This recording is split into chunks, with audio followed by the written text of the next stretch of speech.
Hello बच्चों, कैसे हैं आप? मुझे उम्मीद है आप अच्छे से होंगे। आइए आज हम लोग पढ़ने जा रहे हैं क्लास 9th की प्रश्नावली 1.6। ये जैसा आपने याद में घातांक पढ़े थे तो ये घातांक पर ही आधारित है। जैसे आप जानते हैं अगर कहीं दिया है a की घात m गुणा a की घात n तो घातें जुड़ जाती हैं, हो जाता है a की घात m प्लस n। अगर दिया है a की घात m बटे a की घात n तो आपका हो जाता है a की घात m माइनस n, मतलब गुणा में घातें जुड़ जाती हैं और भाग में घातें घट जाती हैं। इसके अतिरिक्त अगर आपको कहीं दिया गया है a की घात m और पूरे घात n तो ये हो जाएगा, घात की जब घात होती है तो आपस में गुणा हो जाती है, ये हो जाए a की घात m n आपका हो जाएगा। इसके अतिरिक्त अगर कहीं आपका लिखा है a b की घात m, इसका मतलब इसे आप ऐसे लिख सकते हैं a की घात m और b की घात m, इसे इस प्रकार आप लिख सकते हैं। लेकिन अगर कहीं पर लिखा है a की घात m गुणा b की घात m तो उसे भी आप इसी प्रकार से a b की घात पूरे पर हम लिख सकते हैं। तो आइए इसी आधार पर हमारी प्रश्नावली 1.6 इसका पहला सवाल है, ज्ञात कीजिए। हमें इसमें कुछ मान ज्ञात करने हैं। जैसे हमको पहला मान दिया गया है कि 64 की घात 1/2। ठीक, क्या दिया आपको? दिया गया 64 की घात 1/2। सबसे पहले आप क्या करेंगे? 64 के टुकड़े कर लेंगे, 2 से काटिए, 2 3 6, 2 दूनी 4, 2 1 कम 2, 2 6 12, 2 8 16, 2 4 8, 2 दूनी 4 और 2 1 कम। आप देखिए 1 2 3 4 5 6 बार 2 आया तो इसे भी लिख सकते हैं 2 गुणा 2 गुणा 2 गुणा 2 गुणा 2 गुणा 2 और पूरे की घात 1/2। तो अंदर आपका हो गया ये हो गया 2 की घात 6 और पूरे की घात 1/2। इसका मतलब 2 की घात 6। अब जब घात की घात है तो घातों के आपस में क्या हो जाएगी? गुणा हो जाएगी 6 की 1/2 से, तो 2 1 कम 2 और 2 3 6, आपका हो जाएगा 2 की घात 3 1 कम 3। 2 की घात 3 का मतलब क्या हुआ? 2 गुणा 2 गुणा 2, 2 दूनी 4 दूनी 8। इसका उत्तर कितना आ गया? 8। मुझे उम्मीद है सवाल अच्छा लगा होगा, सवाल समझ में आ गया होगा। बिल्कुल इसी प्रकार से इसके सेकंड और थर्ड। सेकंड आपको दिया गया है 32 की घात 1/5। मुझे उम्मीद है आप स्वयं कर लेंगे। आप जब 32 के टुकड़े करेंगे तो 2 कितनी बार आएगा? 5 बार आएगा। पूरे घात 1/5, अंदर आपका हो गया 2 की घात 5 और बाहर 1/5। जब घात की घात है, घातों की आपस में गुणा हो जाएगी, 5 से 5 कैंसिल, 2 की घात 1। आपका उत्तर कितना आ गया? आपका उत्तर आ गया 2। आइए इसी का तीसरा पार्ट देख लीजिएगा। तीसरा पार्ट आपको दिया गया 125 की घात 1/3।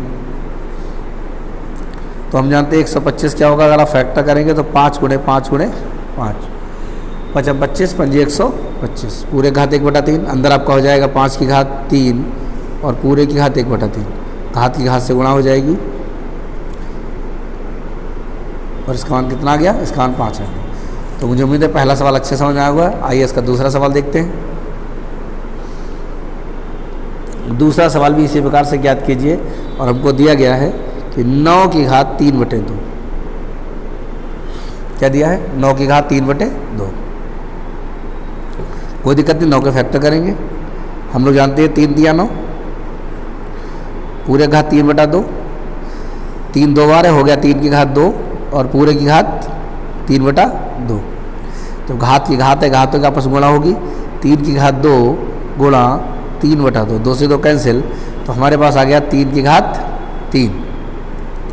इसका मतलब 3 3 9 3 27।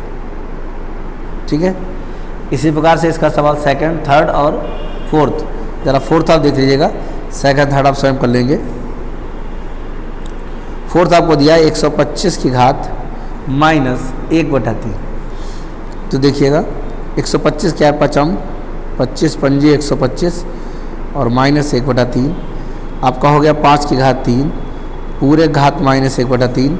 जब घात की घात है, घातों की आपस में गुणा हो जाएगी तो 3 की गुणा होगी -1/3 से, 3 से 3 कैंसिल। हमारे पास है 5 की घात -1। याद रखिएगा जब किसी संख्या घात -1 होती है इसका मतलब क्या होता है? देखिए 5 को हम क्या कह सकते हैं? आप इसको ऐसे लिख सकते हैं कि माइनस लिख सकते हैं 5/1 और पूरे की घात -1। ठीक है ना, 5 के बटे 1 आप अपने पास से लिख सकते हैं। तो देखिए इसका मतलब क्या हुआ? -1 प्लस तब होगा जब भिन्न उल्टी हो जाएगी। इसे कर दिए 1/5 और माइनस का 1 क्या हो जाएगा, प्लस हो जाएगा। ठीक है, मुझे उम्मीद है सवाल समझ आ गया होगा। आइए तीसरा देखते हैं। तीसरे का पहला आपको दिया गया है कि 2 की घात 2/3 गुणा 2 की घात 1/5। तो गुणा में घातें जुड़ जाती हैं ना, जोड़ लीजिएगा। 2 की घात 2/3 प्लस 1/5। 2 तो ऐसा रहेगा, लासा लीजिए, 5 तिया 15, 3 5 15, 5 दूनी 10, 5 तिया 15, 3 एकम 3। तो ये आपका हो गया 2 की घात 13/15। 2 की घात 13/15। मुझे उम्मीद है सवाल अच्छा लगा होगा। आगे के सवाल जो इसके दिए हैं, आइए और देखते हैं। इसका सेकंड देख लीजिएगा। आपको दिया गया 1/3 की घात 3 और पूरे की घात 7।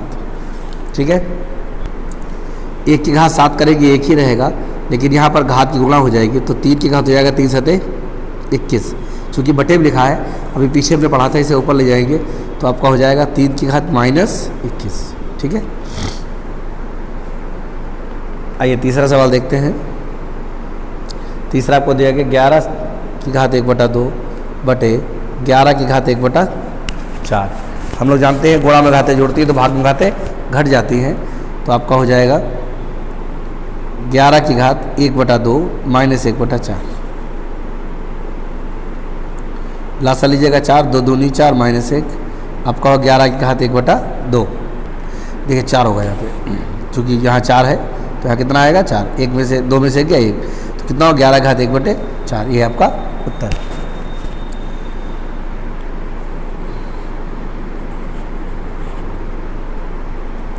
7 की घात 1/2 गुणे 8 की घात 1/2। हम लोगों ने पढ़ा है जब दोनों घातें एक जैसी होती हैं तो पदों गुणा हो जाएगा 7 गुणे 8 और पूरे घात 1/2। 7 8 56, 56 की घात 1/2। तो मुझे उम्मीद है सवाल अच्छे लगे होंगे। वीडियो अच्छी लगी और लाइक और सब्सक्राइब कीजिएगा, दोस्तों में शेयर कीजिएगा। धन्यवाद।